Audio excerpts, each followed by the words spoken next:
دخل علي بن عبد الله وكان إماما قاسيا مهيبا، دخل الجامع الأموي فهابه الناس ودخلوا معه الجنود والحرس، فقام كل من في الجامع رهبة من قيوده أو رغبة في نقوده. الإشكال الناس اللي يدفعهم هو الرهبة والرغبة أحيانا، فقام الناس ما بين راهب من قيوده خوفا أو طمعا في نقوده يمكن يحصل له شيء، فقام الناس إلا شيخ كبير ابن أبي ذؤيب محدث عالم جالس فلفت انتباهه أن الناس كلها واقفة إلا هذا، فجاء إليه فوقف.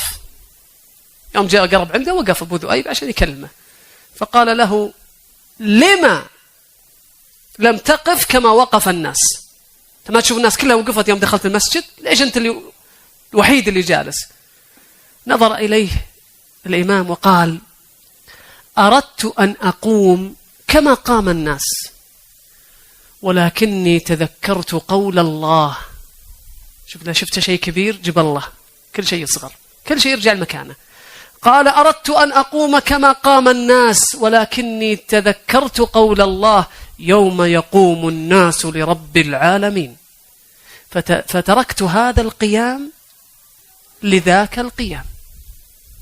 فقال علي: اجلس، فوالله ما بقيت شعرة من جلدي إلا وقفت.